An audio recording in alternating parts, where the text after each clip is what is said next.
Vamos esperar mais uns 5 minutinhos, a gente já inicia. Tranquilo.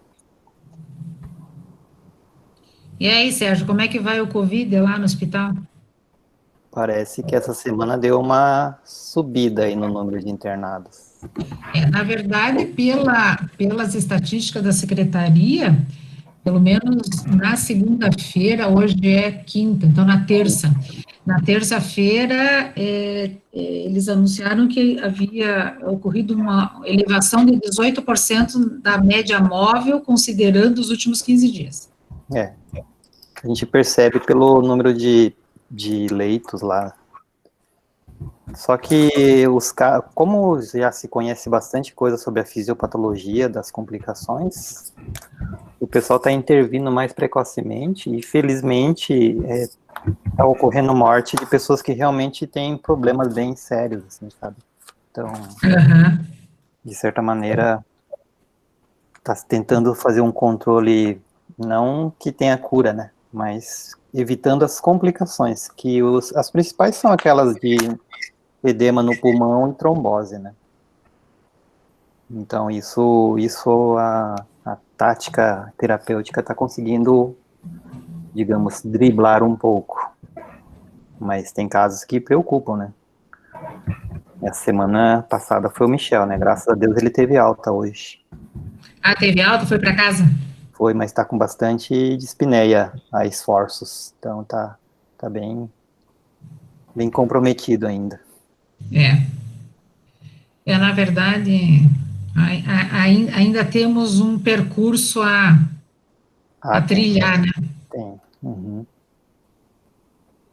Mas esperar, né? Vir a evolução. E quando que a gente consegue aí alguma forma melhor de se proteger, né? Daqui a pouco acho que sai a vacina, né? Tendo vacinação já é um bom caminho andado aí, porque daí faz um bloqueio de grande número de pessoas, né? A grande questão é que é um vírus que tem no seu conteúdo genético RNA, e são vírus que podem fazer muita mutação, né? Então, por isso que não tem jeito, tem que tomar cuidado mesmo. A coisa é por aí mesmo. Aí a gente só faz encontro virtual, né, Fábio? Mas de fato, assim, a gente fica até agraciado, né, com a presença de vocês, assim, honrado, porque se fosse presencial, acho que não sei se poderia acontecer, né? É uma forma mais difícil, né? Mas aí nos aproximou, né? Mas agora que eu conheci Gurupi, fiquei curiosa. Ah, sim, não, você vai vir aí.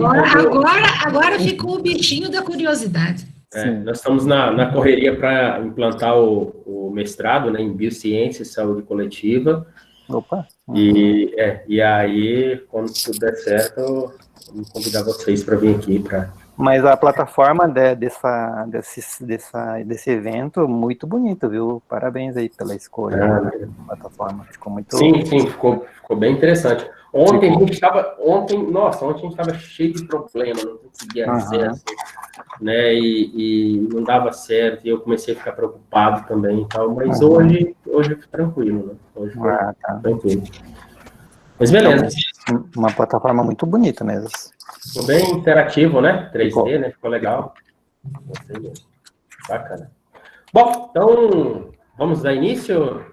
Vamos. Okay. Então, vou pedir aqui para o pessoal da organização... Ah, tá gravando já. Beleza. Então, vamos lá. Com muita satisfação e com a honra de receber aqui a professora doutora Débora Ribeiro Carvalho, o professor Sérgio Osamu Yoshi. A professora Débora é formada em processamento de dados pela Federal do Paraná, com mestrado em informática aplicada pela Pontifícia Universidade Católica do Paraná e doutorado em informática aplicada pela Pontifícia Universidade Católica do Paraná também. Doutorado em computação de alto desempenho pela Federal do Rio de Janeiro. Ela é professora da Pontifícia Universidade Católica do Paraná, do Programa de Pós-Graduação em Tecnologia Aplicada em Saúde, e professora colaboradora do Programa de Pós-Graduação em Gestão da Informação. A professora Débora tem experiência na área de ciência da computação aplicada à saúde, atuando principalmente nos seguintes temas, né? Mineração de dados, temporal, mineração de textos, mineração de processos, aquisição de conhecimento, apoio à decisão em saúde, pós-processamento dos padrões descobertos, né? Participa do projeto de prospecção e desenvolvimento de tecnologia em saúde com a Unimed Paraná, Prefeitura Municipal de Curitiba, entre outras instituições. Também participa de comissões e projetos de enfrentamento à violência contra crianças e adolescentes. Por sua vez, aí, o professor Dr. Sérgio, graduado em Medicina pela Universidade Federal do Paraná e doutor pelo Programa de Pós-Graduação em Medicina da Universidade de Mie, no Japão. É professor titular da Pontifícia Universidade Católica do Paraná e da Universidade Federal do Paraná. Docente permanente do Programa de Pós-Graduação de Tecnologia em Saúde da PUC Paraná. Professor Sérgio desenvolve pesquisas em proliferação e diferenciação celular, reparo e cicatrização tissular, patologia gastrointestinal e hepática. Avaliação de tecnologia em saúde, com ênfase em sistemas de informação, patologia digital e molecular, telemedicina e biomarcadores. Ok, sejam bem-vindos, professores. Muito obrigado pelo convite, pela participação, em aceitar o convite. E passo a palavra agora para vocês. Obrigado. Então, tá. Muito obrigada, Fábio. Eu acho que os colegas que está dando um erro, não foi possível compartilhar a tela. Será que eu não estou habilitada? Vamos tentar novamente. Eu acho que também estava dando um probleminha de compartilhamento. Tenta novamente para ver. Agora vamos lá. Agora está indo. Foi. Agora foi? Então tá ótimo. Deixa só eu tirar esse carinha daqui e vamos compartilhar. Então, tudo em cima, tudo certinho? Todo mundo vendo? Tudo, professor. Eu percebi que o William comentou que o som estava baixo. Se porventura der alguma situação de não conformidade, é só sinalizar, tá? Não, bom, desculpa, então, eu resolvi. Ah, que bom, William. Eu saí novamente, eu sei. Estava preocupada com você, William, tá? Então, na verdade, para mim é uma alegria muito grande estar aqui, em Gurupi, mesmo que de forma virtual, principalmente estar numa mesma mesa com o Fábio, pessoa pela qual eu tenho um carinho muito grande, e pelo professor Sérgio, que também eu tenho um carinho também muito grande. E uma das coisas que vocês vão perceber nessa mesa, que tem como título, né, como tema, Inteligência Artificial aplicada à área da saúde, que nesse exato momento vocês vão estar tendo a oportunidade de conversar com alguém da área da computação, da tecnologia, e com alguém da área da saúde. Por quê? Porque é um processo, são projetos, são pesquisas que têm natureza interdisciplinar. E esse diálogo entre a tecnologia e a saúde, ela vai estar sempre presente na nossa conversa de hoje, tá? Bom, aí como eu vi que o evento, em princípio, a sede que está colocada, apesar de ter participantes do Brasil inteiro, e hoje à tarde eu tive a oportunidade de, inclusive, verificar que tinham participantes de outros países, eu fui conhecer um pouquinho de Gurupi, né? E tive a oportunidade de ver aí vários filmes sobre a cidade e já fiquei apaixonada pela cidade. Ao ponto de, a partir dessa minha aproximação com a cidade, eu achava que o ano de 1958 tinham dois fatos marcantes. O primeiro fato marcante seria a Copa, o Brasil ganhando a Copa na Suécia. E o meu nascimento. Então, eu achava, bom, 1958, os dois eventos mais importantes eram Copa e a Débora. Mas, para minha surpresa, Gurupi também foi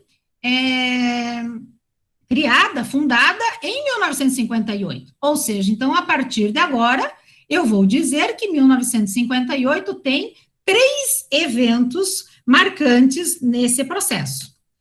E quem é a Débora que se coloca par a par com o Gurupi para ser tão importante quanto, né? Então, o Fábio já me introduziu, né? Já gentilmente destacou alguns pontos do meu histórico, né? Do meu currículo, mas aqui vale um destaque que, se vocês perceberem, eu tive a oportunidade de fazer 2 doutorados e um mestrado em informática aplicada, exatamente tendo como temática, como objeto de estudo e de pesquisa, a inteligência artificial. Inclusive, até por conta de que eu tenho a mesma idade que Gurupi, né? Quando eu fiz o mestrado na PUC Paraná, eu defendi em 1999, o primeiro trabalho em mineração de dados da PUC Paraná foi exatamente o meu mestrado. Por quê? Porque eu faço parte da primeira turma do mestrado da PUC Paraná. Então, para vocês perceberem, alguém que fez mestrado e 2 doutorados em mineração de dados ou estratégias baseadas em inteligência artificial, é porque é alguém que tem realmente paixão pela área, né? Então, hoje vocês vão estar vendo os meus olhos brilharem por algo que realmente me deixa muito feliz, a oportunidade de pesquisar alternativas que melhorem a qualidade de vida das pessoas. Bom, qual que é a expectativa que eu e o professor Sérgio temos hoje nessa conversa com vocês, tá? Então, a nossa expectativa é exatamente a gente minimizar processos que são naturais quando nós estamos em situações de inovação. A curva da inovação, ela sempre tem uma mesma tendência, ou seja, é deflagrada alguma situação de inovação. Quando é deflagrada, surge algum evento inovador, alguma tecnologia inovadora, a gente passa a acreditar que ela vai ser a solução de todos os problemas. A partir de um determinado momento, a gente percebe que não é a solução para todos os problemas. E aí, o que acontece? Ao percebermos que não é a solução para todos os problemas, a gente entra em profunda desilusão, ou seja, frustração, exatamente por não conseguir resolver todos os problemas.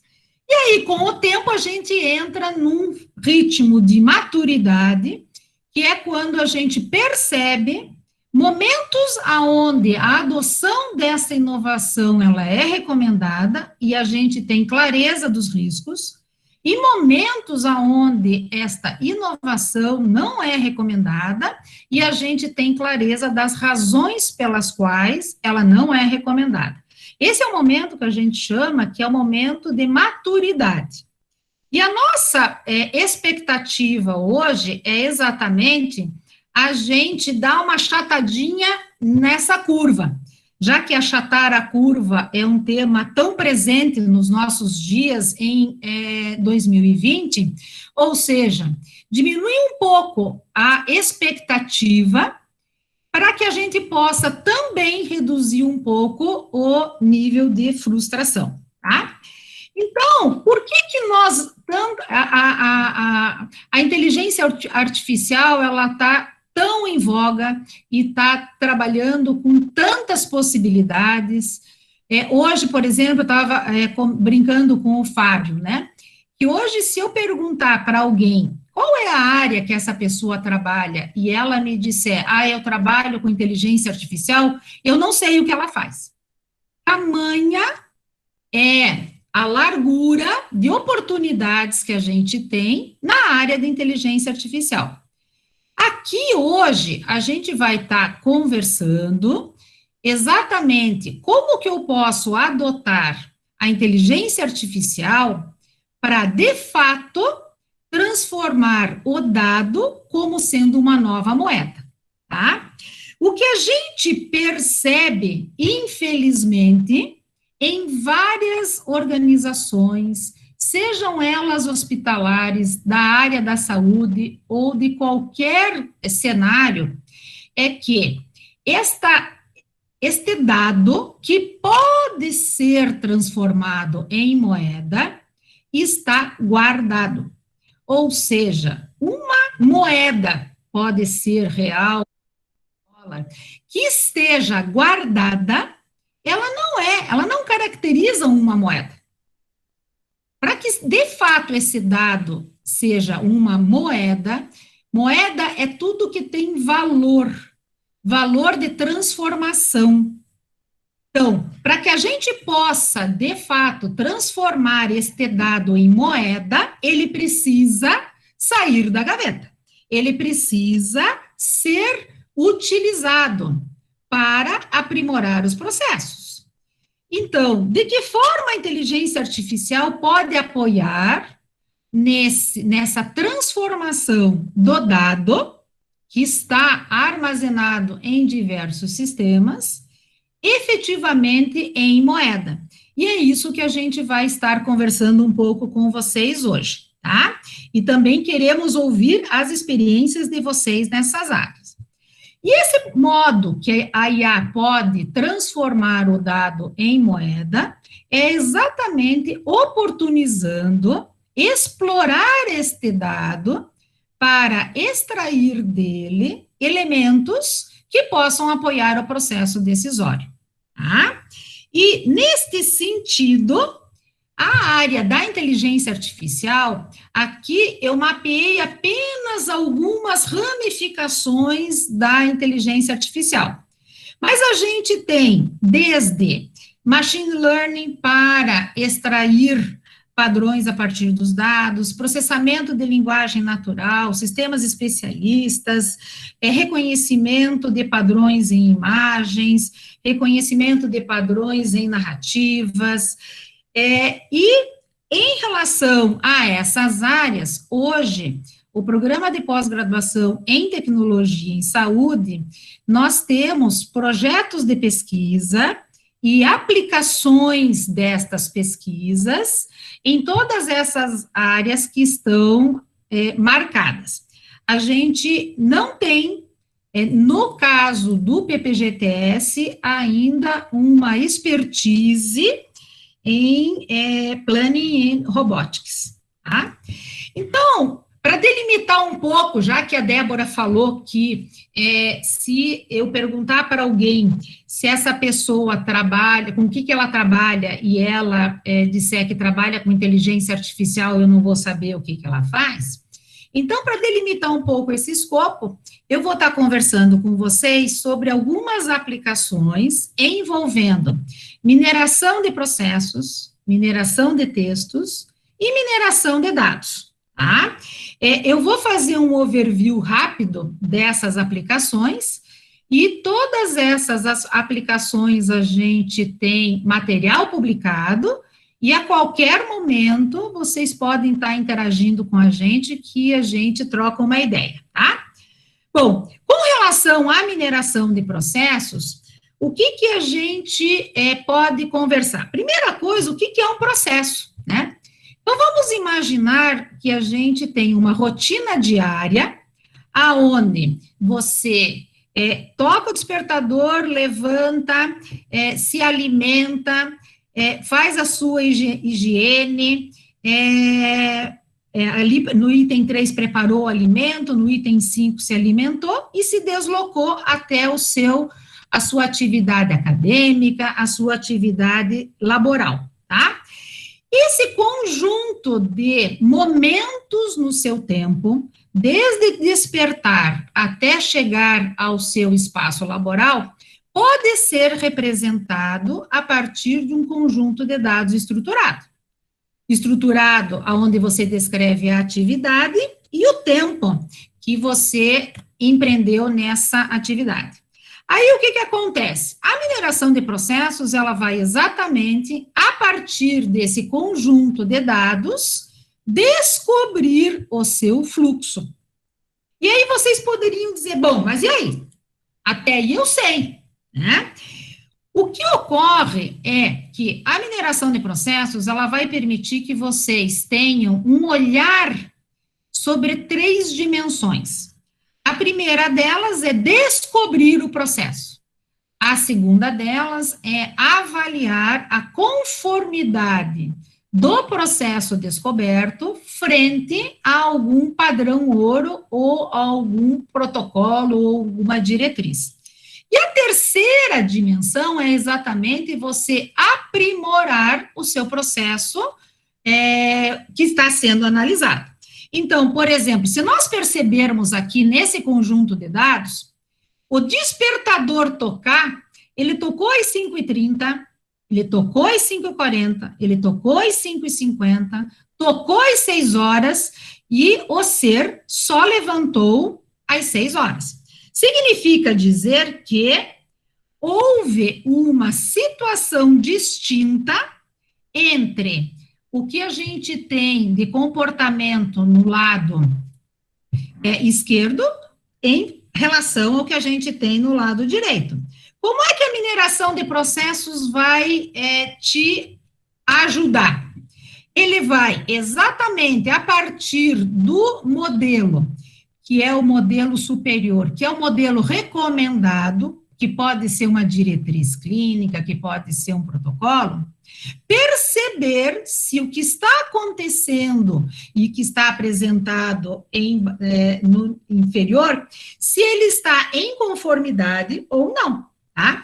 E ele indica a você o que aconteceu. Em primeiro lugar, ele te indica que houve um loop indesejável no processo de tocar o despertador e que esse loop indesejável causou que esta pessoa deixou de sair de casa em qualidade de vida para exercer a sua atividade diária, uma vez que não deu tempo de se alimentar, nem de preparar o alimento e nem de se alimentar, tá?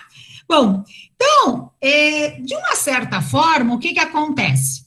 Esta tecnologia, ou seja, a mineração de processos, ela pode ser aplicada em diversas áreas. Então, nós temos aqui uma experimentação, considerando a jornada do paciente entre ele sentir os primeiros sintomas que podem caracterizar um AVC e chegar para ser atendido, tá? Então, a gente percebe que a mineração de processos vai apontar a você algumas características que podem ser importantes para que esse processo entre sentir os primeiros sintomas e ser atendido sejam minimizados. Logicamente que aqui o que ele está dizendo? Ele está dizendo que existe uma situação de menor tempo de deslocamento quando o indivíduo sai de casa e é transportado por SAMU, em comparação ao indivíduo ter sido atendido no pronto atendimento e ser transportado por carro. Quem vai fazer uso destes elementos descobertos é o gestor. É ele que vai entender que condições ou que situações levam a esta evidência, tá? E assim sucessivamente. Então, nós temos aí outras situações que são recomendadas e que você consegue fazer o depara e perceber o quanto a jornada do paciente a partir de registros de eventos está em conformidade ao que foi preconizado. Bom, em relação ao potencial da aplicação de mineração de processos, nós temos aí vários textos que fazem esta apresentação. Inclusive, este artigo que foi publicado juntamente com o orientador do Fábio, ele faz uma apresentação bastante interessante das diversas áreas de aplicação e faz um overview da área da saúde, tá? Bom, aqui, o que a gente tem? Então, a gente tem a mineração de processos sendo aplicada exatamente para que a gente possa melhorar o itinerário do usuário na busca por atendimento aos serviços básicos. E nós conseguimos, a partir dessa experimentação, que foi um projeto em parceria com a Secretaria Municipal de Curitiba, identificar alguns gargalos para alguns distritos sanitários na região de Curitiba, tá? Então, essa foi uma experimentação bastante interessante. Depois, quem quiser ter maior contato com a aplicação, todo esse material está disponível, eu posso passar para vocês. Uma outra aplicação que foi desenvolvida, inclusive, juntamente com o professor Sérgio Yoshi, foi usarmos a mineração de processo para fazer uma avaliação de tecnologia, e a tecnologia que foi avaliada foi exatamente a prostatectomia robô assistida, e comparada com a prostatectomia na sua situação laparoscópica, tá? Então, essa pesquisa foi desenvolvida em parceria com o professor Sérgio e com o apoio do Hospital Erasto Gertner de Curitiba, tá? Bom, uma outra aplicação foi, novamente, identificar quais eram os gargalos na demanda por serviços odontológicos em uma organização militar. Então, se vocês perceberem, o espectro de possibilidades de trabalharmos com mineração de processos é bastante grande, e nesse caso a gente teve a parceria do Exército, tá? Bom, aqui nós tivemos um outro projeto para avaliação de conformidade em relação à cirurgia bariátrica, considerando a preparação para a cirurgia bariátrica, que tem algumas indicações de ter um acompanhamento de 1 a 2 anos, a própria cirurgia bariátrica e o pós-cirurgia bariátrica. E esse projeto teve parceria com a Unimed Paraná, tá? Bom, então, eu vou encerrar por aqui algumas experimentações envolvendo mineração de processos, algumas aplicações, e vamos trabalhar agora com a mineração de dados. Então, por exemplo, no caso da mineração de dados, a gente também trabalha com dados estruturados. Nós vimos lá na mineração de processos que a matéria-prima para a mineração de processos são dados estruturados, e aqui na mineração de dados a gente também tem esse requisito, tá? Nesse caso, o que a gente fez? A gente identificou, a partir da mineração de dados, alguns pontos de atenção para o enfrentamento da transmissão vertical da sífilis. Então, esse projeto também foi desenvolvido em parceria com a Secretaria Municipal de Saúde de Curitiba, e hoje existem algumas intervenções, alguns olhares distintos no acompanhamento epidemiológico da sífilis que tiveram como origem esse trabalho, tá?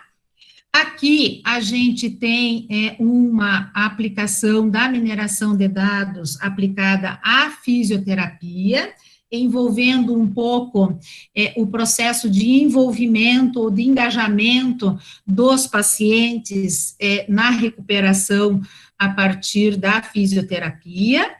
Aqui nós temos uma outra aplicação da mineração de dados no serviço de atendimentos de urgência. Nesse caso em específico, foi um projeto desenvolvido pela Prefeitura de São José dos Pinhais, e uma característica interessante que a gente percebeu aqui foi uma reincidência de ação ou de chamamento do mesmo paciente inúmeras vezes. Então, nós pudemos perceber em que circunstância isso ocorria, com que tipo de janela temporal ocorria, e hoje a Prefeitura Municipal de São José dos Pinhais incorporou no seu processo de atendimento da saúde da família, uma busca ativa em relação a determinados pacientes, usando, inclusive, esse modelo que nós tivemos a oportunidade de desenvolver, tá? Bom, aqui, usando novamente a mineração de dados, o que a gente percebeu? Nós tivemos a possibilidade de identificar pacientes para programas de saúde, de promoção à saúde, não apenas para o cenário Unimed, Paraná, mas também para o cenário Correios.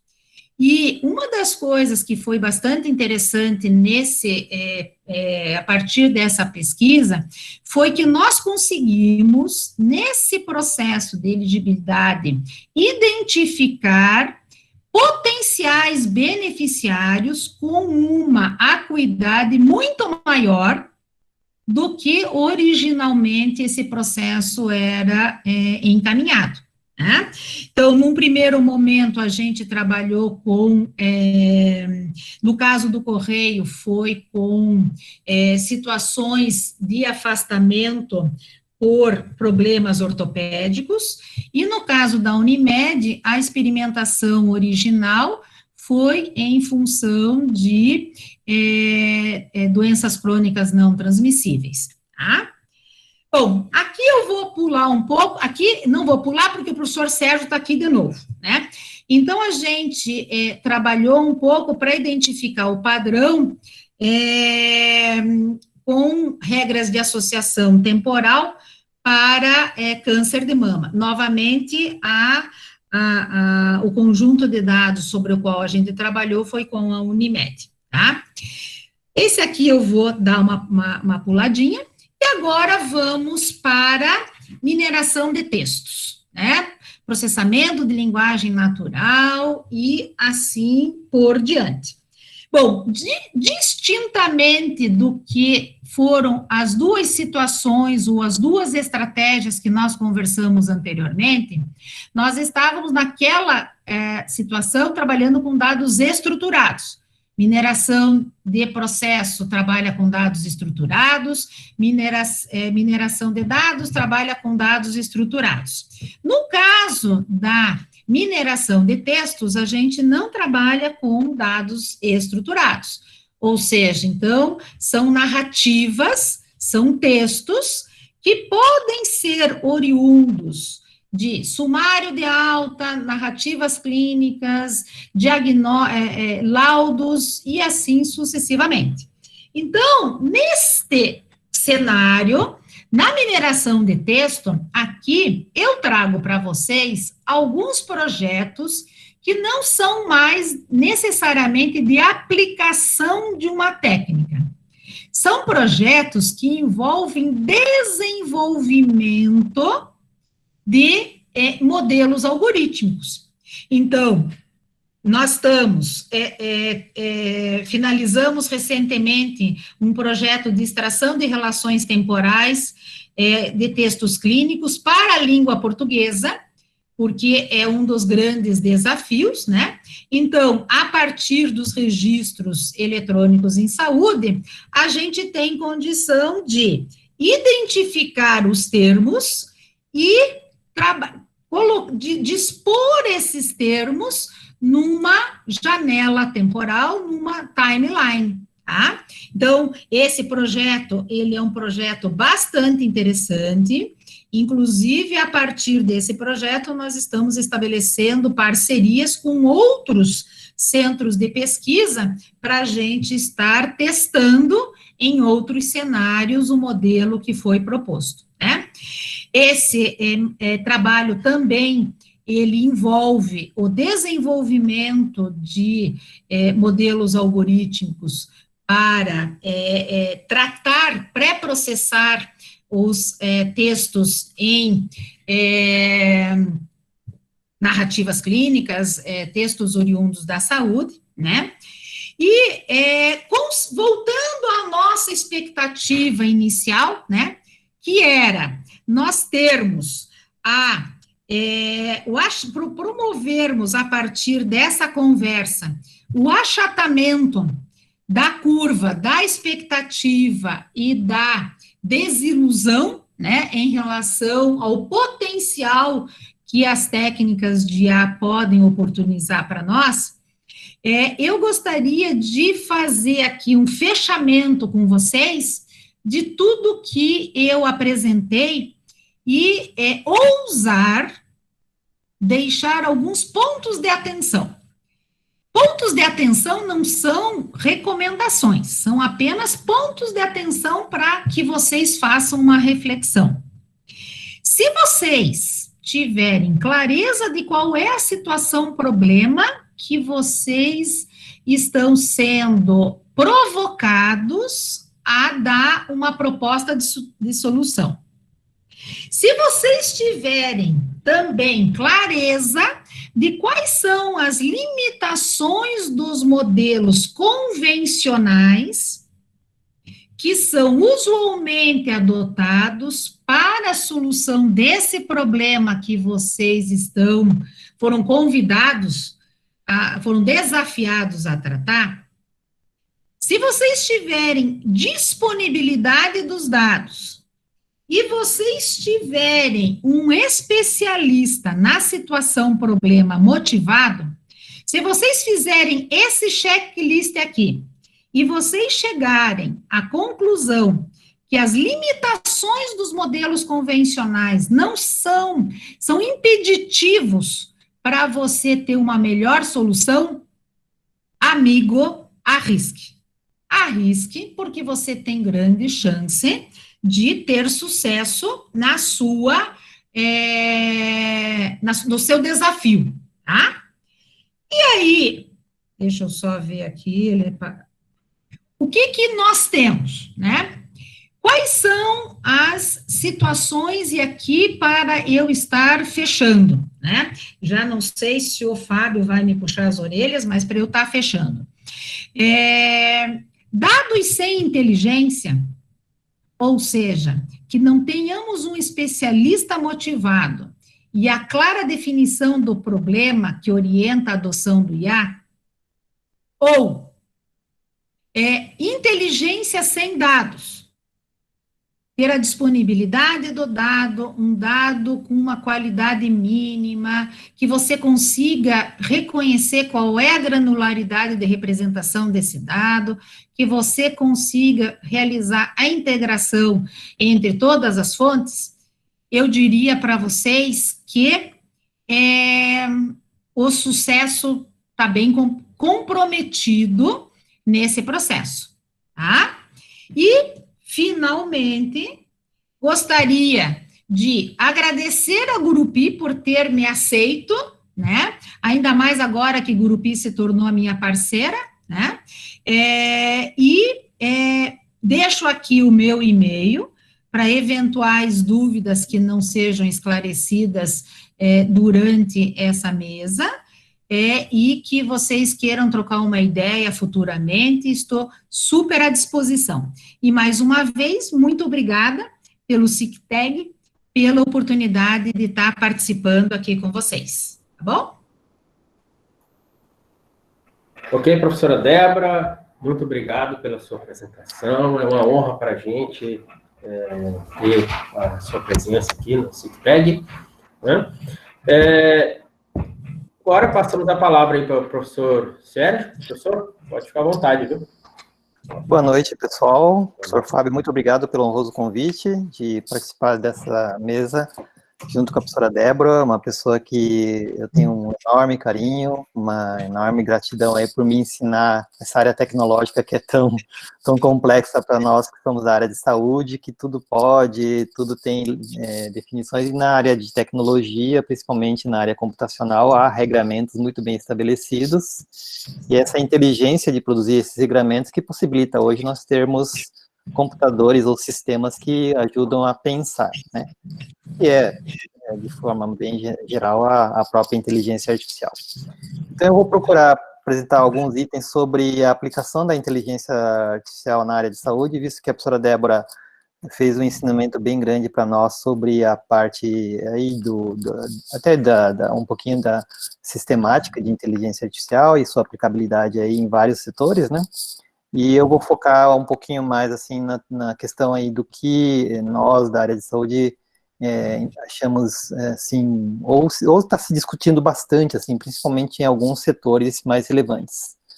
Eu vou trazer na forma de texto, né, então, não são slides como o da professora Débora, cheio de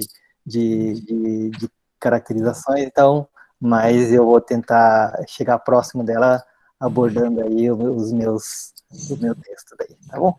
Eu vou só pegar aqui minha apresentação, só um momentinho. Estão enxergando?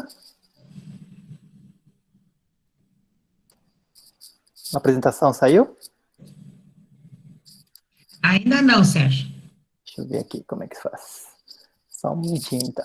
Você pode, se você for ali em compartilhar, você pode colocar compartilhar tela, aí daí você vai estar compartilhando, e aí você clica abre o teu PowerPoint e pode compartilhar. Uhum. Ah, é verdade. Isso. Tudo bem agora? Sim, está aparecendo. Ok, muito obrigado. Bom, como já foi comentado pelo professor Fábio, eu me formei em medicina em 1986. Um pouquinho. Aconteceu alguma coisa aqui na minha apresentação. Fiz meu doutorado na Universidade de Mie, que é no Japão, finalizei em 1993, e logo em seguida retornei, assumindo uma cadeira na Universidade Federal, na disciplina de patologia, e em 96 também entrei na PUC, portanto, mais de 20 anos eu sou professor da PUC.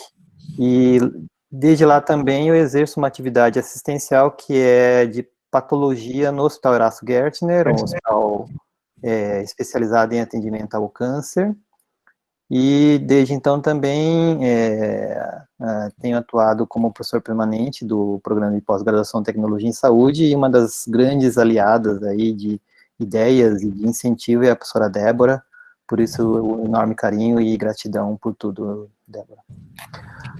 Bom, um aspecto muito relevante na área de saúde é de que está ocorrendo uma mudança muito rápida, muito drástica na assistência. O que digamos aqui, né, em termos de experiência vivida, o que está ocorrendo, por exemplo, no modelo de assistência decorrente da pandemia, em que está se procurando uma menor interação e substituição dessa interação médico-paciente ou profissional de saúde-paciente por meios em que dê segurança tanto para o paciente quanto para as pessoas que prestam a assistência. Então, é uma mudança muito rápida e rapidamente também há necessidade de nós meditarmos como que nós podemos melhorar. Dentro desse cenário, um outro aspecto muito relevante que está inserido na própria Constituição brasileira, mas é também uma questão mundial, principalmente quando se fala em qualidade de assistência, é o fato de que na saúde nós temos que ter a ideia ou agir em relação ao paciente ou à população com uma definição de integralidade da assistência, que é aquela que deixou de ser apenas uma prática curativa E, sim, contemplará uma atuação objetivando ao indivíduo ou ao grupo social, todos os níveis de atenção, considerando aí o sujeito no aspecto social, no aspecto familiar, no aspecto cultural, e mais recentemente também o aspecto ambiental. Então, essa integralidade, ela é uma necessidade. Assim como a longitudinalidade da atenção.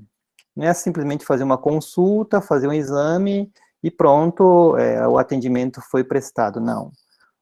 A pessoa sendo atendida, ela tem que ser atendida desde seu nascimento até a sua morte, né? Passando pela juventude, pela maturidade, senescência e, obviamente, morte, né? Porque é a única certeza que nós temos. E durante todo esse período, se formos considerar hoje a filosofia ideal de o que é uma assistência à saúde, a pessoa tem que ser assistida. Desde seu crescimento, o seu bem-estar durante a vida, né? E posteriormente, lá na senescência, as necessidades específicas dessa fase etária. E o outro aspecto muito relevante também, que trouxe uma complexidade na área de saúde, é o entendimento de jornada assistencial vinculado a essa longitudinalidade.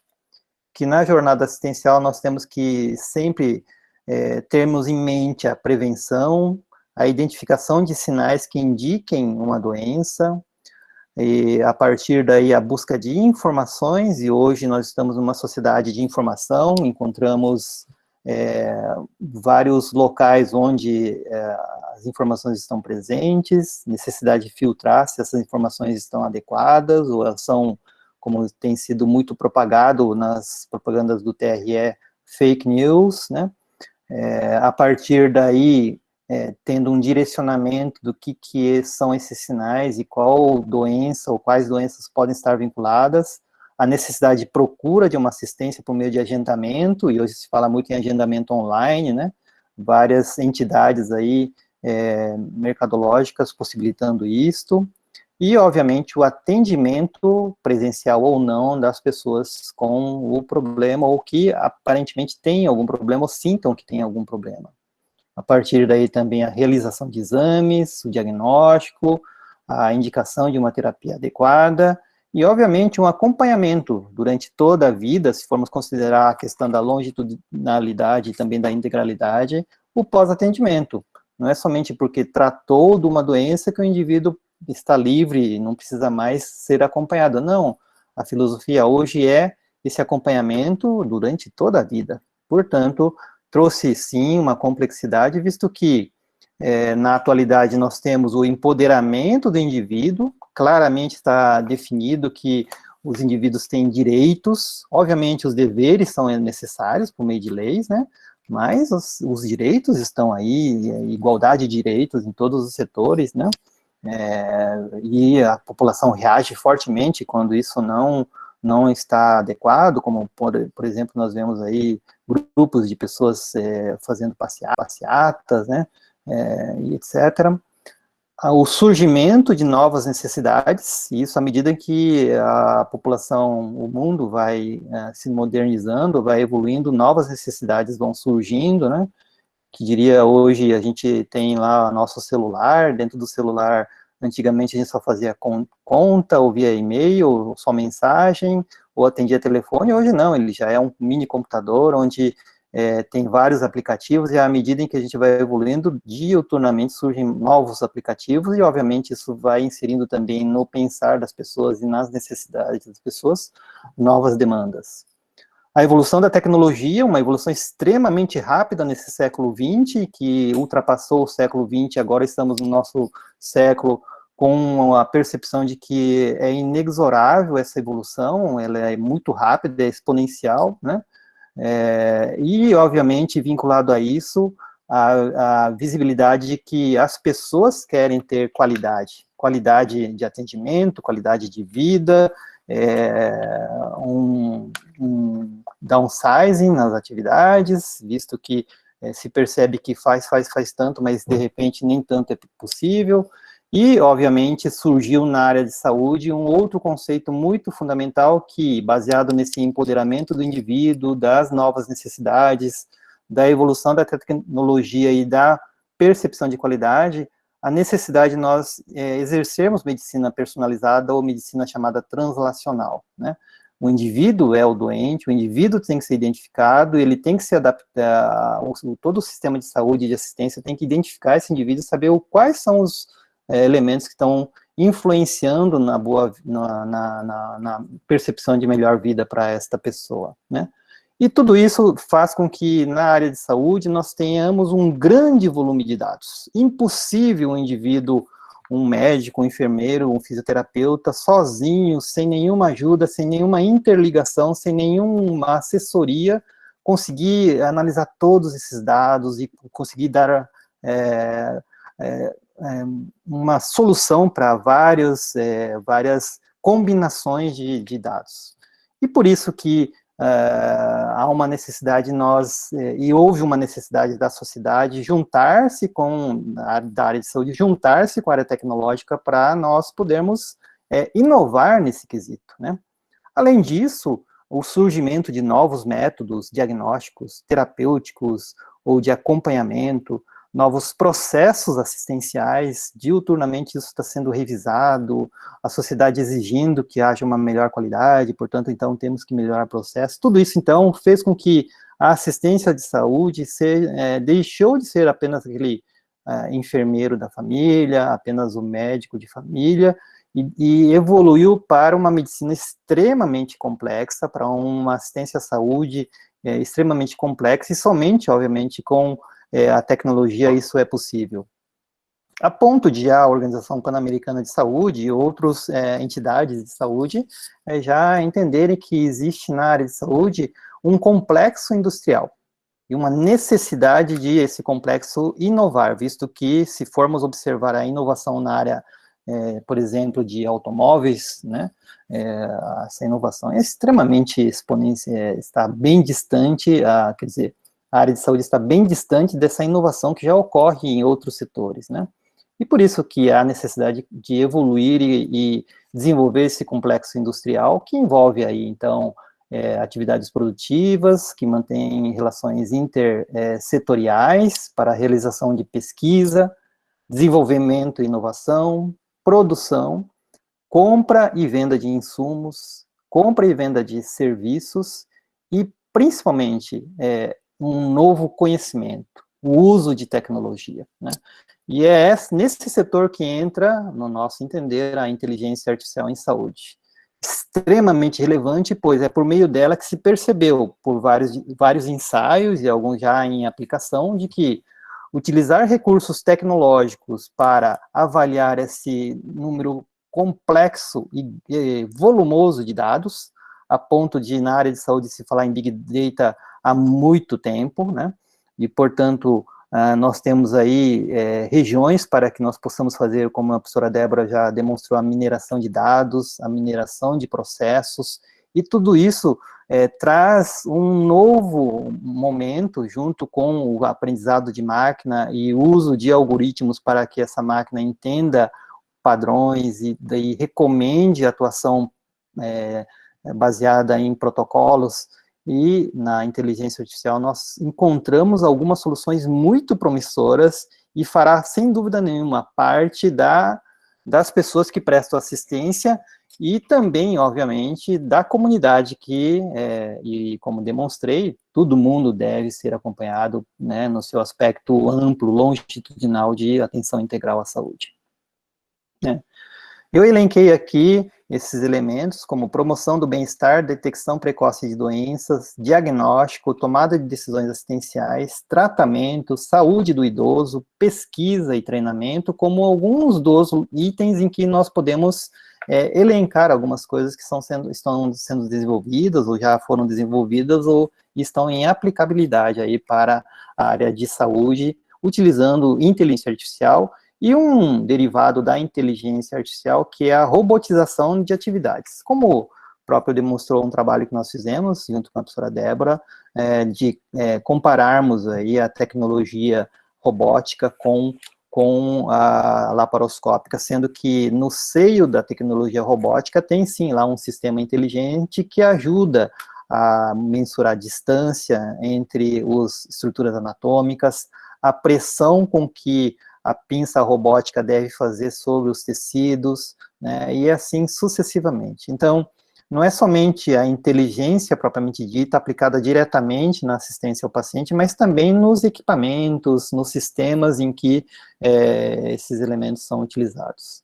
Em relação à promoção do bem-estar, nós podemos aí discutir basicamente aí o desenvolvimento diuturno e lançamento de vários dispositivos pessoais, né? Hoje, se a gente vai no Amazon ou em qualquer site de venda de dispositivos pessoais, já tem dispositivos que medem pressão, que medem oximetria, tão fundamental hoje na época do Covid, né? A oximetria digital, a mensuração de batimentos cardíacos, a identificação de ritmos cardíacos, dos movimentos respiratórios, todos eles podem alimentar daí dispositivos e sistemas que estão conectados por meio de sistemas de internet, por cabo ou internet por wireless e assim sucessivamente, né? O desenvolvimento da internet das coisas, que une os dispositivos com sistemas, o desenvolvimento de vários aplicativos, se a gente for nas locais de venda de aplicativos, tanto no Android como no iOS, nós podemos perceber vários que são aplicados à área de saúde propriamente dita e já vão fazendo análises, né? A gestão proativa do estilo de vida saudável, como tem vários aplicativos aí para quem gosta de esporte, natação, corrida, o sistema avisa, olha, está na hora de você beber água, está na hora de você fazer um exercício, está na hora de você sair da cadeira, e assim sucessivamente, né?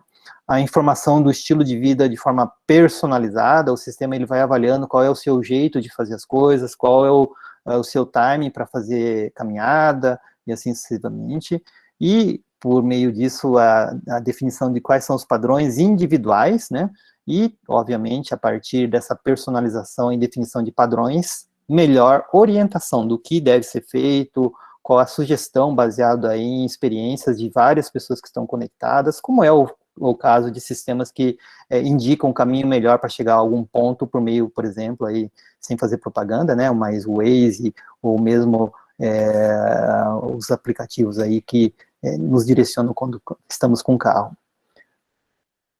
Na área de detecção precoce de doenças, isso é uma situação extremamente importante, visto que sabe-se hoje que as doenças têm cura, a grande maioria delas tem cura, desde que nós possamos detectá-las precocemente e atuar, no sentido de evitar daí o que causa digamos, a não cura das doenças, que são, na realidade, as complicações das doenças, quer sejam elas, por exemplo, neoplasias, quer sejam elas doenças degenerativas não infecciosas, como doenças autoimunes, né? Detectando precocemente, modulando, controlando essas doenças, nós podemos, daí, ter melhor qualidade de vida. Como que nós podemos fazer isso? Por meio de análise dos registros eletrônicos em saúde interligados, né? Você pode ter no seu celular daí todos os eventos que você vai considerando, o tipo de alimentação que você teve, o tipo, quantidade de água que bebeu no dia, quantas vezes, como é que está o seu sono, tudo isso vai ajudando a detectar modificações do seu estilo de vida e, portanto, a identificação precoce de uma possível doença, desde que alguns outros sinais estejam presentes. A realização periódica de exames laboratoriais que longitudinalmente podem se modificar, e aí o sistema reconhecer isso e indicar, olha, pode ser que você seja uma pessoa sensível ao diabetes, que tal fazer mais exames, né? Isso tudo o sistema pode avaliar, porque é possível a construção de gráficos por meio de sistemas em que o equipamento pode fazer isso naturalmente ou artificialmente, de forma automatizada, né? Exames de imagem, como mamografia, tomografia, detalhes pequenos que ao olho nu de um avaliador não esteja presente, ou nos locais onde o avaliador não está, alguns sistemas já conseguem fazer o reconhecimento precoce de alterações, e indicar para aquela pessoa específica, olha, a sua mamografia ela tem um pouquinho de alteração, vale a pena uma consulta com um segundo especialista para ver de melhor detalhe. Isso tudo ajuda, obviamente, na detecção precoce, por exemplo, no câncer de mama, ou no câncer de pulmão, e isso tem um impacto significativo aí no prognóstico das pessoas. Os exames de patologia, que é a minha área, e já na área de preventivo de câncer de colo de útero, isso já é aplicado naturalmente, grandes organizações já têm equipamentos automatizados, ou seja, robô e sistema de inteligência que reconhece células atípicas e define que aquela pessoa é uma pessoa que deve procurar um especialista para fazer atendimento de um risco de câncer de colo, e obviamente várias outras informações, como informações cardiovasculares e etc. No diagnóstico, então, a evolução está muito gigantesca, visto que a inteligência artificial ajuda a melhoria dos equipamentos, né? Vários equipamentos antigos, como tomógrafos, equipamentos de ressonância magnética, hoje utilizando algoritmos de inteligência artificial, hoje podem detectar alterações numa fase pré-analítica, até analítica, assim dizer, mas pré-analítica antes de um especialista opinar finalmente, né? Mas ele pode selecionar os riscos, como ocorreu agora recentemente em várias publicações com a imagem dos pulmões, de tomografia de pulmões em pacientes com suspeita de COVID, e o sistema analisa e identifica rapidamente, olha, isso aqui é um caso que tem que ser observado, que é um risco de provavelmente COVID, tem uma grande assertividade, né? E o risco pode ser pequeno, médio ou grande de evolução para uma doença mais grave. Mas, além disso, sistemas que analisam grande volume de informações, como o Watson da IBM, o DeepMind da Health da Google, o Laura, aqui do Brasil, a linguagem natural em registro eletrônico de saúde, quer seja por meio de palavras ditadas ou palavras escritas, né? Tudo isso possibilita daí o sistema de inteligência a reconhecer, a traduzir, obviamente, reconhecer e, obviamente, definir padrões e auxiliar no diagnóstico e na orientação diagnóstica, e principalmente de levar nos locais longínquos, como no Brasil são muito comuns, né, a possibilidade de fazer diagnóstico mesmo de pessoas que estão lá em áreas remotas, só tendo o equipamento, o aparelho, as pessoas podem avaliar isso de longe, ou o próprio equipamento pode dar alguns direcionamentos por meio de sistemas inteligentes. Na tomada de decisões assistenciais, então, nem se fala, não se imagina hoje nós tomarmos decisões sem termos as informações, como a própria professora Débora já demonstrou, né, analisando um grande volume de dados, seguindo protocolos e acompanhando as decisões assistenciais, a gestão administrativa de recursos, de pessoas, de processos, o reconhecimento de padrões e, a partir daí, a identificação de riscos, né? E, obviamente, a integração, a avaliação translacional, unindo estilo de vida, genômica, meio ambiente, características individuais. Tudo isso ajudando daí não só o profissional de saúde, mas também o gestor dessa grande indústria, que é a indústria da saúde, auxiliando a tomada de decisões que sejam as melhores possíveis em relação à assistência. Na área de tratamento, nós obtivemos uma grande evolução, identificando pacientes crônicos ou em risco de cronificação, identificando pacientes com câncer que têm benefício por meio de terapia molecular, e somente com o desenvolvimento de sistemas inteligentes foi possível. Hoje em dia, nós conseguimos identificar mutações em genoma de células cancerosas por meio de fragmentos de genoma.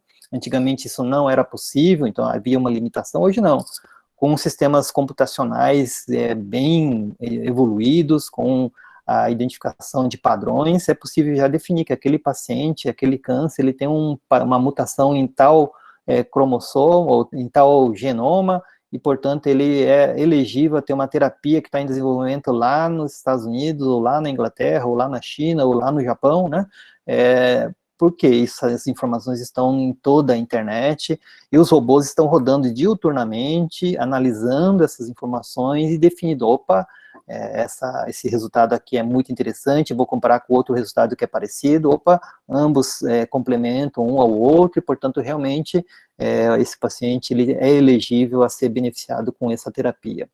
Também o sistema pode antecipar complicações, pode auxiliar nos programas de gestão da saúde, como, por exemplo, programas de gestão de crônicos, como a professora Débora demonstrou ali, o reconhecimento de pessoas que são elegíveis, o auxílio com robô, a cirurgia com robô, o auxílio nas reabilitações, né, e, portanto, são tratamentos que são situações que são beneficiadas com a inteligência artificial.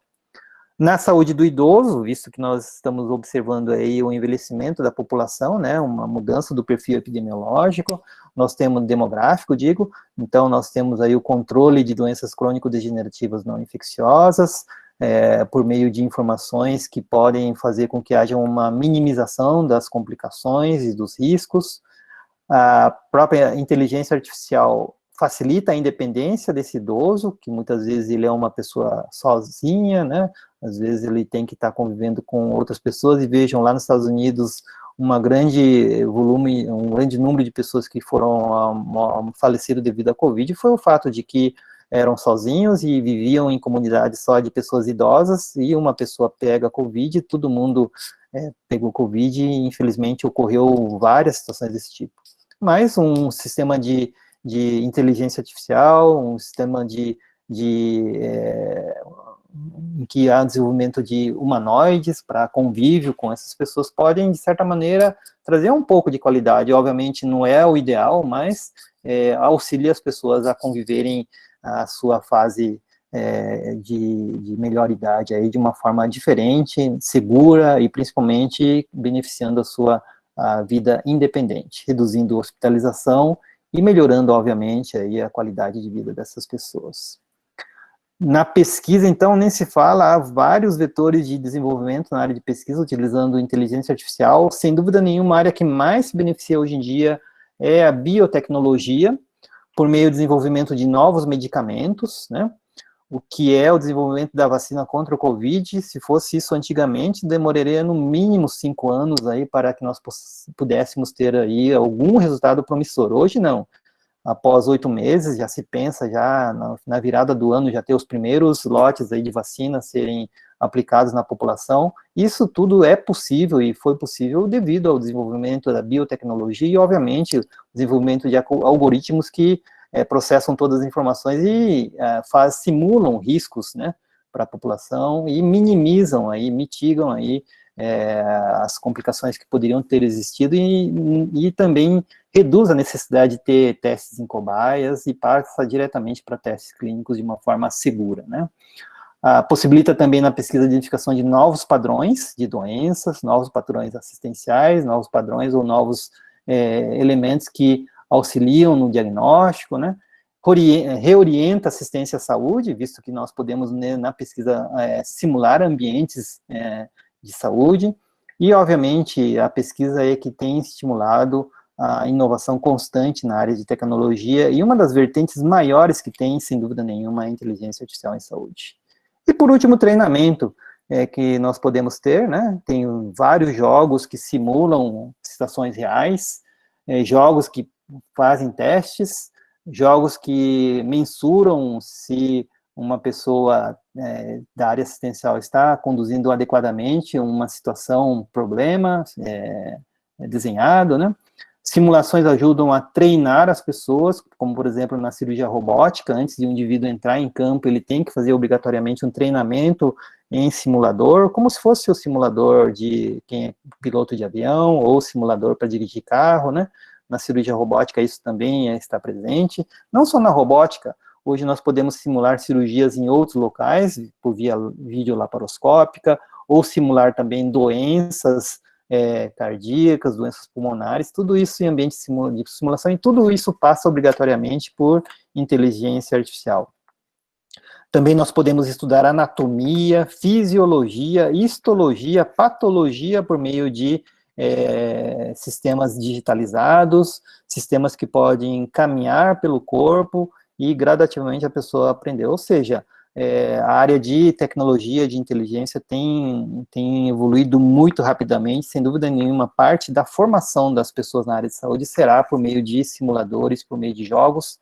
E por último, a inteligência artificial, a tecnologia ajuda a fazer periodicamente reavaliações ou avaliações, identificação de pessoas com necessidade de um novo treinamento e, portanto, mantendo um nível adequado aí de qualidade assistencial.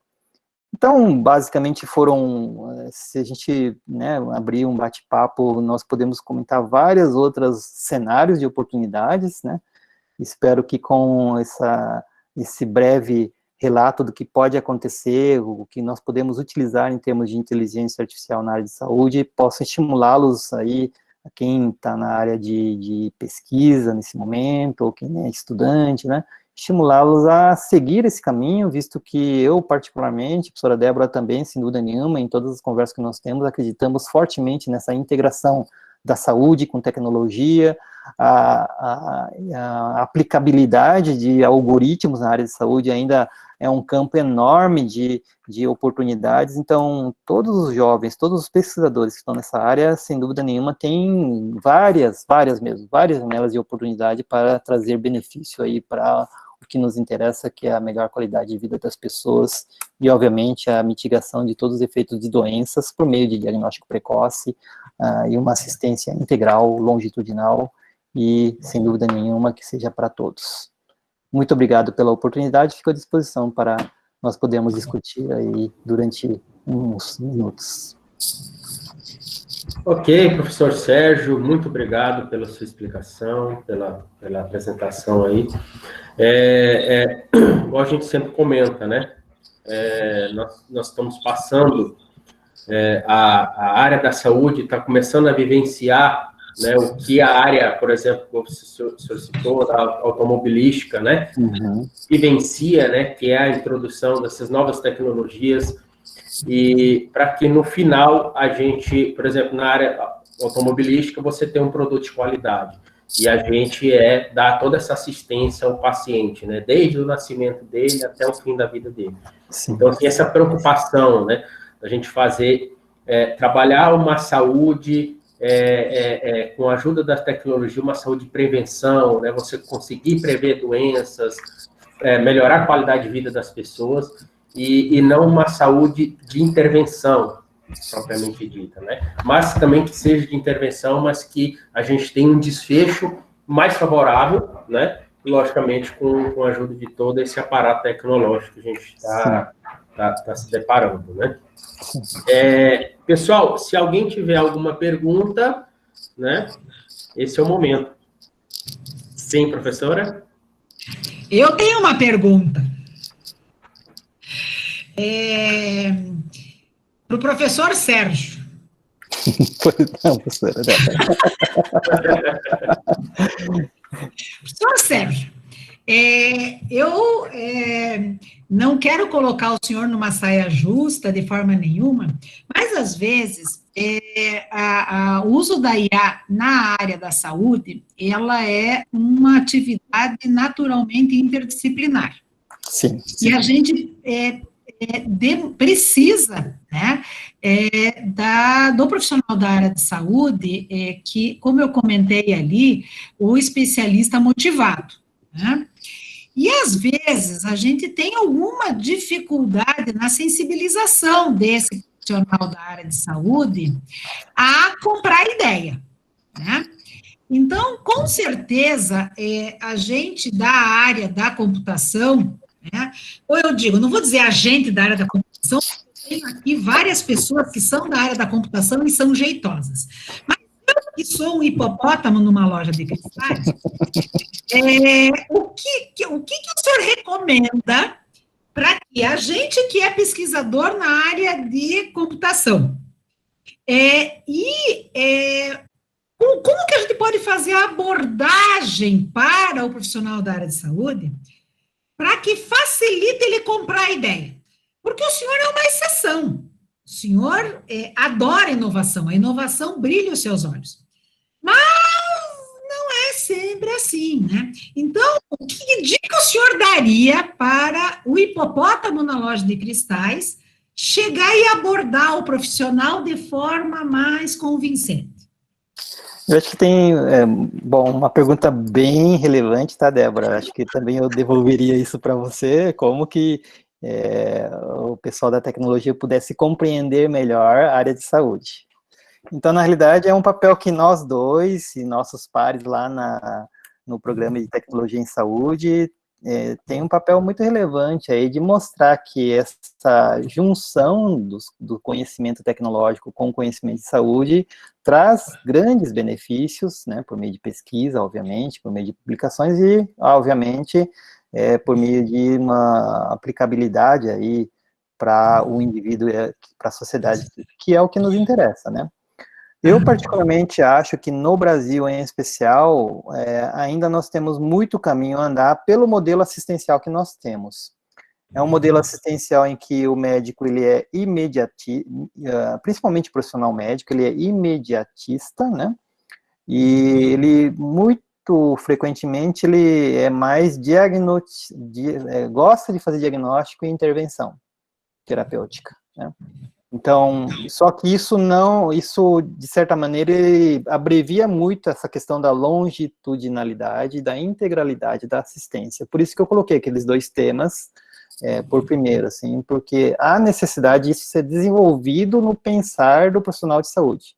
A área de enfermagem já faz isso de forma muito boa, né?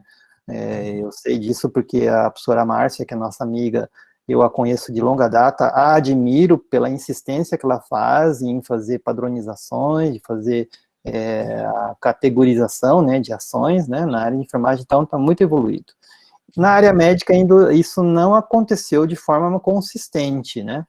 Todos os programas de medicina que eu já acompanhei, que tem lá a inserção de tecnologia na formação, são apenas disciplinas optativas, não são disciplinas obrigatórias. E no meu entender, respondendo a você objetivamente, somente com... Aí tem que ser de helicóptero mesmo, né? Uma ordem de cima para baixo, né, do MEC, dizendo que na área de saúde é obrigatório nós termos no currículo um momento de formação em tecnologia. E aí, a integração com profissionais de tecnologia junto com profissionais de saúde, quer seja formando ou ajudando na formação, né? Para mim é a única solução, tá, Débora? Por quê? Porque nós temos aí, eu gosto de falar essa palavra, uma janela de oportunidade, que é, hoje em dia, qualquer aluno, você pergunta para ele está registrando as aulas no celular, gravando o que o professor está falando, portanto, não importa se é da medicina, da tecnologia, hoje a pessoa sabe que tecnologia auxilia no seu dia a dia. Auxilia tanto que, aí, brincando com os alunos, nas nossas aulas remotas, as provas, a maioria tira acima de 9. Porque tem a sua tecnologia para auxiliar, tal, né? Então, esclarecer dúvidas de última hora, né, professor Sérgio? Que sempre surgem, né? Então, eu particularmente acho isso, influenciar na formação, e aí nós temos um papel. Papel meu, papel teu, de continuarmos persistindo em envolver mais os nossos colegas aí no setor de graduação, sabe? Você sabe, Sérgio, que eu, na graduação, eu trabalho com a disciplina de banco de dados. E sempre quando você vai fazer um levantamento de requisitos, seja requisito de dados, requisitos funcionais, nós que somos, né, eu que sou um hipopótamo na loja de cristais, porque todos os colegas que estão aqui, o professor Fábio não é um hipopótamo na loja de cristais. Mas eu sempre digo para eles, eu falei, olha, nós da área da computação, nós temos que abandonar 2 vícios. O primeiro vício é eu acho que. A gente não acha nada. A gente ouve. E praticar a escuta. Então, veja, se a gente, né, já que você me perguntou, né, como é que daí o profissional da área, né, de computação, se a gente lembrar dessas 2 situações, ouça e deixe de achar,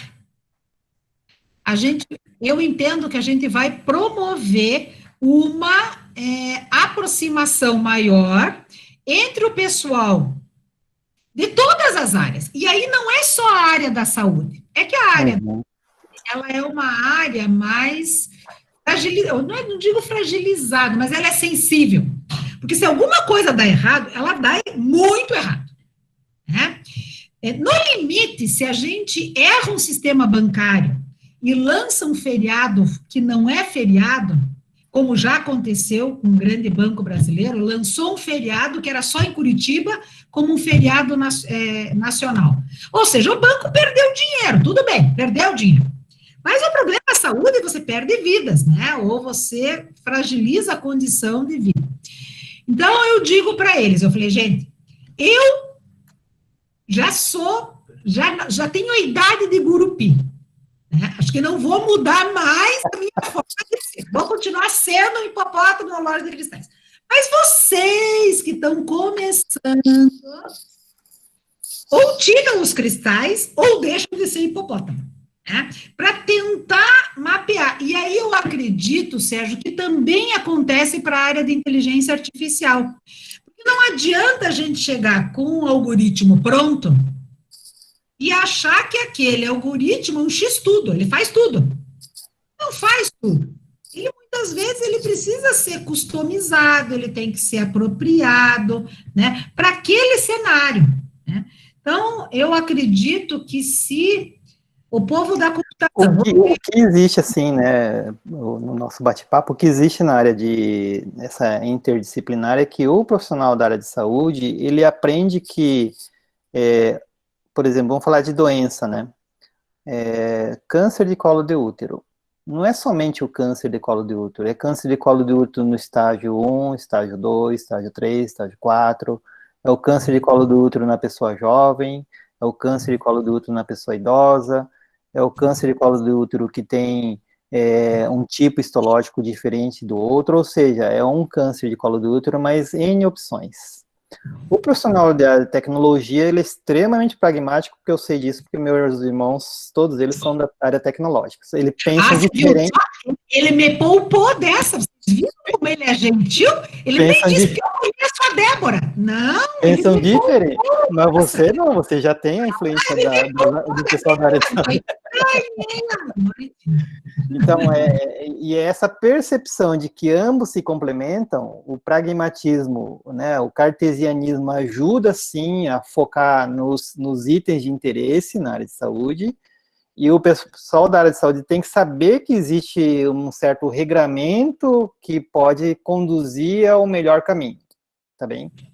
Por isso que o profissional da área de saúde não pode ser escoteiro, que ele se perde no meio do caminho, né? Porque várias opções, né? Vamos por aqui, ele acaba se perdendo porque ele, que bonita essa flor, daí pega para a esquerda, que bonita essa... não segue o caminho, né? O pessoal da área de tecnologia falou que é ali, né? Então, mas é essa integração que eu acho fundamental. E isso a gente não consegue no modelo antigo nosso. Nosso modelo antigo é politécnica, hospital, né? E nunca se juntava. Hoje em dia, não. Hoje em dia, acho que é fundamental essa integração e, portanto, eventos como esse, eventos, ou nossas atividades internas lá, tem um papel muito relevante aí junto aos jovens.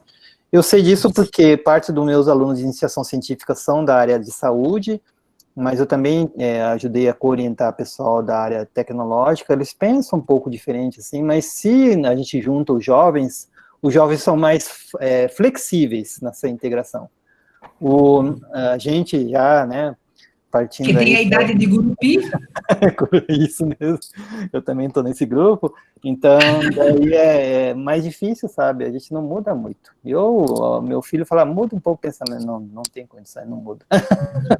Então é isso, eu acho que mas a gente tem condições de influenciar, assim, os jovens a pensarem diferente, isso eu tenho feito, assim, com os meus alunos, né, e sei que você também faz isso, porque você também tem alunos que não são da área tecnológica exclusivamente, né? Eu na verdade, Sérgio, Fábio, não cometa suicídio, a gente já vai terminar, viu? Tá bom. Aqui vai ficar falando até a próxima Copa, né? Mas uma das coisas que eu acho que é super legal, e eu acho que é importante deixar registrado aqui, Fábio, eu, na verdade, orientei alunos, eu acho que eu já orientei, sei lá, uns 50 alunos. Eu acho que eu só orientei uns 3 alunos da área tecnológica. Todos os demais alunos são da área de saúde. Saúde.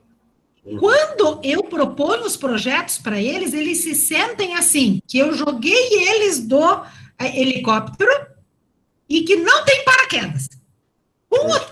Conforme vai caindo, eles percebem que tem paraquedas, eles conseguem abrir e eles ficam satisfeitos, eles ficam contentes.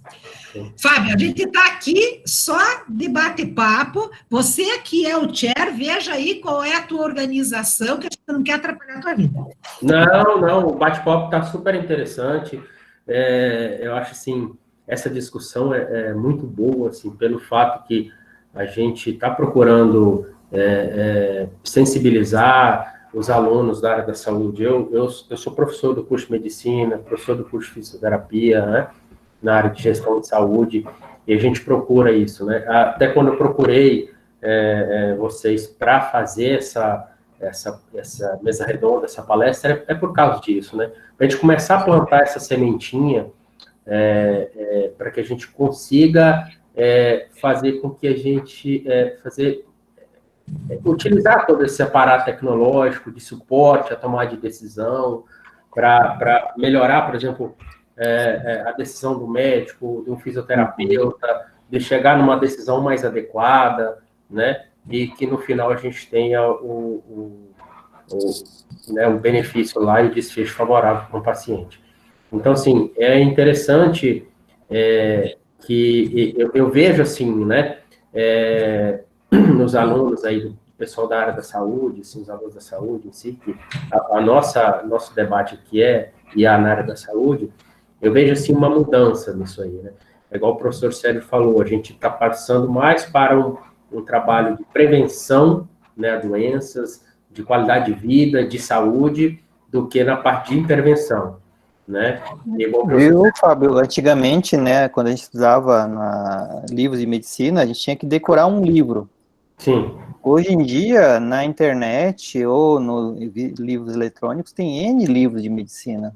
Uhum. Só falar da medicina daí, né, mas assim, também em outros setores. É impossível uma pessoa sozinha guardar tudo, mas é possível, sim, obter assessoria por meio tecnológica de sistemas que ajudam a identificar, por exemplo, quais os livros que contêm uma doença chamada lúpus eritematoso com glomerulopatia. Daí ele faz um rastreio, localiza todos os artigos, todos os livros, todas as pesquisas e pode trazer para o aluno por meio de uma mineração, né? Coisa bem simples, que pode ser colocado num robozinho, né?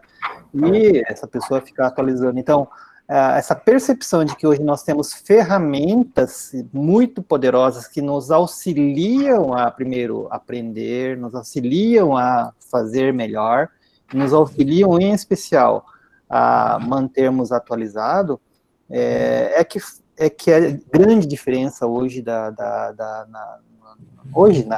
no momento atual da tecnologia vinculada aí a vários setores, incluindo a nossa área de saúde, né? Antigamente, o plantador de batata, ele, vou plantar batata porque eu quero. Hoje em dia, não, eles fazem mensuração de risco de temporal no ano que vem, né? Então, dessa vez eu vou plantar milho, não, vou plantar soja. Quem não tem tecnologia na área de agricultura, por exemplo, está fadado ao fracasso. Mas quem tem, está com um sucesso enorme, né? Imagina só na área de saúde, quanto benefício a gente pode trazer se quem lida com o dia a dia da saúde, que quer que não é o profissional de saúde, ele não encontra um apoio de quem gosta de tecnologia e auxilia a criar algoritmos, como a Débora falou, específicos para aquela situação, mas aí sim, devido à integração que tem entre esses dois profissionais, ou esses profissionais, né, que vão conversar de igual para igual, cada um na sua área, mas trocando as informações e aí criando esse robusto. Eu acho isso extremamente importante, sabe? Não, e interessante, só para mim finalizar a fala, antigamente você ia no hospital, você só se deparava com profissionais de saúde, era o médico e o enfermeiro, né? Sim. Hoje você vai no hospital, você se depara com... virou multiprofissional, né? Sim. Essa interdisciplinaridade que faz isso... E, por exemplo, eu fiz meu estágio lá de doutorado no Hospital Cajuru, né? Então, a gente estava o tempo todo conversando com o médico, conversando com o enfermeiro, com o pessoal da administração, da gestão, engenheiro de produção, cientista da computação, engenheiro da computação.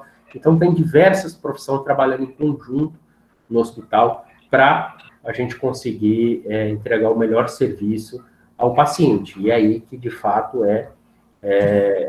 entregar qualidade, né, realmente, do serviço ao paciente. Sim. O pessoal aqui no chat está comentando que, inclusive, o próprio IoT, ele é uma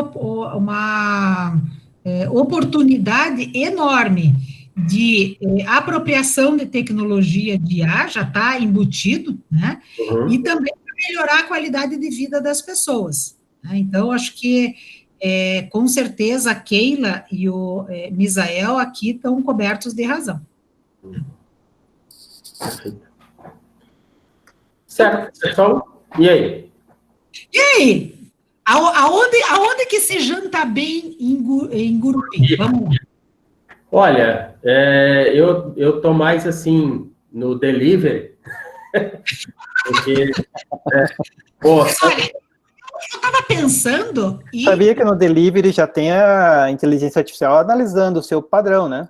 sim, Se você vai no aplicativo, ele já sabe que você gosta disso, aquilo, outro, ele já traz os restaurantes. Então, imagina isso na área de saúde, se a pessoa colocar os dados, né? vista. ó, eu estou colocando as opções, Santo Cantro, We Love Burger. Mas, Fábio, eu estava pensando em pedir pelo iFood aí de Gurupi, Fábio. Eu Iniciativa, né? mesmo. É isso aí, não, mas não vai faltar oportunidade para vocês conhecerem a nossa universidade aqui. Eu já vou anotar aqui, quando for a Gurupi, já tem 2 dicas aqui, já vou lá. Né? Tem Olha, coisa. não, aqui eu acho o Gurupi fantástico, sabe? Até o professor Portela, ele, não, Fábio, não volta para Gurupi, não, fica aqui com a gente, não sei o quê, né? Ofereceu e só que eu amo Gurupi, sabe? E assim, a gente está plantando uma sementinha, acho que Gurupi, né, tá em expansão, é uma cidade que está crescendo, né? Se você vir para cá, você vê obra para todo lado, a saúde está melhorando. Se você for no hospital, aqui no Hospital Regional Público de Gurupi, se você for há 5 anos atrás, o que é hoje o hospital é totalmente diferente, né? Então, está tendo umas parcerias até com a USP, com outras instituições, a telemedicina, acho que, se não me engano, é com Albert Einstein, Sírio-Libanês, né? Então, assim, é uma cidade fantástica, que tem muita oportunidade, e muita oportunidade para a área de inteligência artificial. Por isso que foi até o tema desse ano do nosso evento de inteligência artificial. Super William! Na hora que a gente colocou Super William, você tem que falar, se você deixar esses 3 tagarela aqui, não vai falar para ninguém. Pode abrir o microfone e falar, William. Fala, William. Não, no assunto da gente aí, eu ia comentar que quando eles viessem, ia fazer um peixe para eles. Mas olha, não convido 2 vezes, hein? Então, tá fechado, então. Então, tá fechado. Pessoal, olha, muito obrigada pelo carinho de todos vocês. Eu estou me sentindo, assim, abraçada, né? O professor Sérgio também. Eu também, nossa. Muito obrigada mesmo. Não hesitem em nos procurar. A gente gosta muito de conversar, bom, vocês nem perceberam, né, essa pequena característica, né, então, mas procurem mesmo, porque a gente vai procurar vocês, tá bom? E, Fábio, muito obrigada pelo carinho do convite, tá? Olha, muito obrigado também, Fábio, professora Débora, sempre é um prazer dialogar com você, bater papo, né, sempre a gente tem várias ideias, isso que faz nosso dia bem, assim, vamos conversar mais, e acaba surgindo boas ideias, né? Mas obrigado mesmo pelo incentivo. Nós estamos com saudade, né, Sérgio? Sim, bastante. Eu fico muito honrado, né, por vocês terem aceitado o meu convite. Eu fiz ainda o convite, se não me engano, para a professora Débora, acho que foi em julho ainda, né, Débora? Que a gente tinha colocado, o pessoal tinha colocado a programação do CITEG, e quando colocou inteligência artificial. E esse nome inteligência artificial é porque a gente vem aqui, viu, plantando essa sementinha, né? Eu fiz a disciplina no ano passado com a professora Débora, professor Sérgio, de IA na área da saúde, e assim, fiquei apaixonado, né? E hoje sou um grande defensor nisso aí, já estou estudando, né, cada dia mais estudando na área da saúde, a Process Mining, e agora comecei a fazer umas programações em Python, comprei uns... né? Daqui a um dia nós estamos programando e fazendo... legal. E, então, assim, eu fiquei muito feliz quando a professora Débora e o professor Sérgio aceitaram o convite, né, para engrandecer o nosso evento. Eu falei, nossa, vai ser uma maravilha. E dito e feito, né, a gente, nossa, assim, não tem palavras, né, para agradecer o que vocês estão fazendo pela gente, né, e aí eu sempre falo, né, a Covid veio, né, de certa forma a gente se afastou, né, tal, mas só que a educação, ela está rompendo fronteiras, né, e hoje nós estamos conseguindo fazer um evento desse nível, né, e assim, a gente não se entregou, nós não se entregamos à pandemia, corremos atrás e conseguimos reverter a situação, e graças a Deus hoje estamos tendo esse evento aí e com a presença dos ilustres professores, né? Muito obrigado mesmo de coração a vocês dois. Então, ó, um abraço bem apertado para cada um de vocês, tá? Para todo o pessoal que esteve aqui, que está aqui. E olha, eu espero recebê-los com tanto carinho quando vocês vierem a Curitiba, tá bom? Professor, só para a gente finalizar, nós fechamos uma parceria com o PPGEPS, né? Uhum. Quando começar a acontecer o mestrado em Biociência e Saúde Coletiva aqui, os alunos do mestrado aqui vão poder cursar disciplinas no PPGEPS, e aí, lógico, a gente talvez pode estender para o PPGTS também, vão poder cursar disciplinas, né, e validar essas disciplinas de forma gratuita aí na PUC. Né? Na verdade, essas parcerias são muito boas, Fábio, porque recebe alunos, mestrandos e doutorandos de outros programas, e os nossos mestrandos e doutorandos também fazem disciplina em outros programas. Perfeito. Então, isso é muito rico. Uhum. Não, excelente. Beleza. Um beijo para todo mundo, tá? Se cuidem, porque o Covid está aí. Muito obrigado, Fábio. Obrigadão, professor. Boa noite a todos pela assistência. Débora, até mais. Abração. Tchau. Tchau, tchau.